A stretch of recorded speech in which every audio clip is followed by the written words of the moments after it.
I recently ranked all of Aardman's feature films, which I took a break off in the middle to discuss the 4 main Wallace and Gromit shorts. I brought up the Cracking Contraptions miniseries, but I didn't cover it alongside them because those episodes are less than 20 minutes collectively. Comparing those to the half-hour-long shorts just wouldn't have felt right. Then a thought came to me. I can rewatch the entire thing in 20 minutes. There are only 10 entries total. Every episode is uploaded officially to YouTube, so gathering footage would be super quick and simple. This sounds like the easiest video of my life, which I really need at this point. I keep giving myself projects that are longer than the Wallace and Gromit shorts themselves. So I never knew about Cracking Contraptions until a few years ago. Apparently they first aired on TV at about the same time, then got included in various home media physical releases, and eventually got uploaded to the internet in full. That makes it one of the most easily accessible pieces of Wallace and Gromit media ever, and I wish I knew that sooner because I would have checked it out ages ago if I did. I'd highly recommend that you do the same if you haven't already. Seriously, pause this, go to the playlist linked in the description, watch them, and then start this video over again. It's a lovely little series that will take less time out of your day than a single episode of most other shows. I don't want to spoil all the best jokes before you have a chance to experience them firsthand. This just leaves the question of how I would rank the 10 episodes next to each other. So let's get into that. No guidelines to go over, the placements are solely dictated by my personal preference. I've technically done this before, but even if the order hadn't changed around on this rewatch, I can guarantee that you don't remember the brief bit of text on screen for my Aardman ranking or my Letterboxd post if you've read either of those. Shouldn't be anything else stopping me, so let's get into the weakest of the lot. Number 10, Bullyproof Vest. This one is so good for the first minute, and then stumbles over the finish line. The stormy weather and darker lighting stick out a lot more than normal, they build tension really well with Gromit constantly lurking in the background. It's building itself up really well.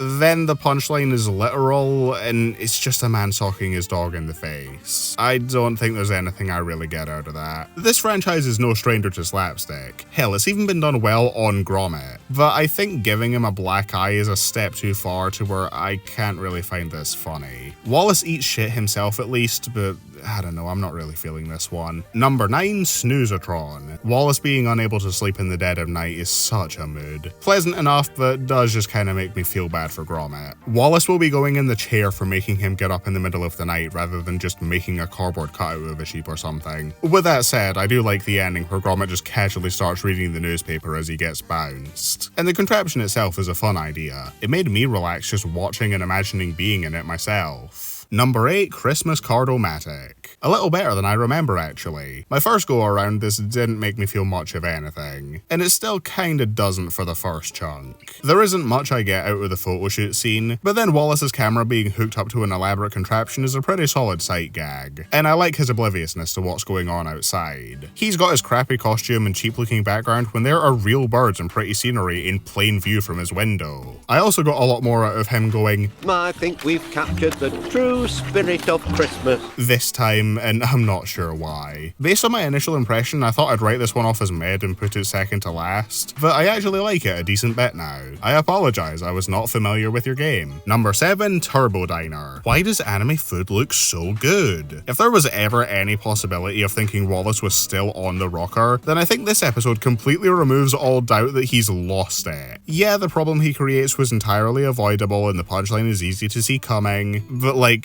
it's funny, I don't know what you want from me. It's maybe the most supervillain coded thing that Wallace has ever made. In what reality does he need to be strapping people to chairs? Why would he have a damn flamethrower pointed at them? No clue, but it's memorable at least. I think if Feathers McGraw or Victor Quartermain saw this, they'd have moved across the country to get as far away from this man as possible. Number 6, Auto Chef. Very simple, very fun. I really like this wacky robot and the completely emotionless, monotone way that it delivers all the lines that are supposed to make it sound friendly. Gromit knowing what's coming and preparing a raincoat in advance is pretty funny too. I wonder what would have happened if Wallace started mixing and matching the options on the remote. Like if he pushed the buttons for say tea and scrambled, what would have happened? I will ponder this for the rest of my days. Not one of my favorites, but still a good time. Number 5, Soccer-Matic. I'm not in the football scene, much less the football scene from a fortnight before I was even born, so any references in what Wallace says at the start or lost on me. Doesn't stop this from being a ton of fun. I really like Gromit blocking the shots more easily as they go on, then countering Wallace's cheating with his own. I can see the influence the gadget here would have on Wallace's Bootomatic in Vengeance Most Foul as well, which is pretty cool. I also got a laugh out of Wallace saying,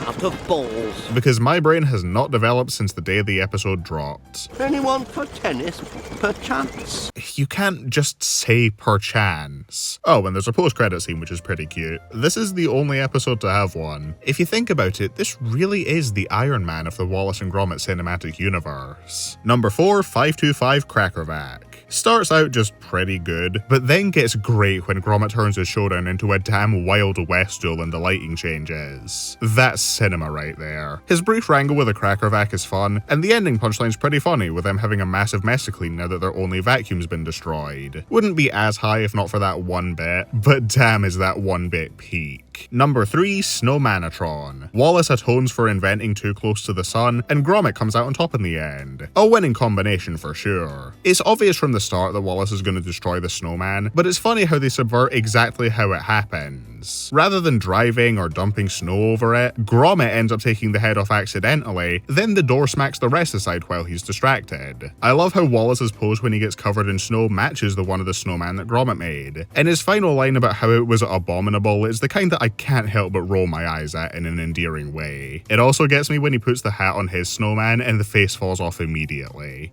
Oh, you've decided to start again. The cheek of this man. Oh, and machines will never replace people as artists, obviously. I'm glad the episode understands this. It's funny, the slapstick isn't at the expense of anyone that doesn't deserve it, the ending is satisfying, definitely one of the better episodes. Number 2, Telescope. Maybe my favourite singular joke in any of these is Wallace taking the remote and loading it into the machine without skipping a beat. All to use the machine that's supposed to make him not have to reach for the remote. Where did the horse sound come from? God knows, but it's hysterical. This also has maybe the most creative and visually pleasing contraption of the lot, and a callback to Feathers McGraw, my beloved, which was a great bit of fan service. Not much else to it. It's an absolute delight that sticks out as one of the best of the bunch to me. And number 1, Shopper 13. The longest episode ended up being the best one. The increased runtime gave them a lot to work with, and they crammed it full of gold. This robot going to the shops is treated like a space expedition that the characters take fully seriously, which helps me get even more into it. In a way, it's like the precursor to the tone that Arthur Christmas went for, treating the holiday like a military operation. All the nods to iconic quotes like "Gromit, we have a problem," or "It's a long loaf but it might just work," are another case of something being so lame that I can't help but be charmed by. It's just one small step ending there really got me. I like when the robot couldn't handle the cheese so it had to carry itself home like a wounded soldier, and when Wallace freaks out because they almost go for the cheeses that could reasonably be eaten by a single person in one sitting. They end up losing it in the end and Sean eats it because Wallace is so dense that he doesn't realize he can just open his front door. He's paying for his hubris, but not for the cheese at the shop. Does this make Wallace a serial shoplifter? Actually, the shop has a no dog sign, so they would turn Gromit away at the door. I think they might deserve it, actually. With its creative concept and banger jokes taking up twice the runtime the rest of these usually do, I've got to crown this as my favourite Cracking Contraptions episode. According to IMDb, this was technically the season finale too, even though they all aired on the same day, so I don't really know if there's a set order to them. A banger end to a banger miniseries. Seriously, go watch it. Oh my god, we're done already. I don't need to go on for another half hour or so. I'm glad to finally have a shorter project to do. This was pretty fun. If you do want to see a longer video from me, there's always my Aardman feature film ranking that you can check out if you haven't already. Not much else to say here. Thank you for watching, and I hope you got something out of it. Have a good one.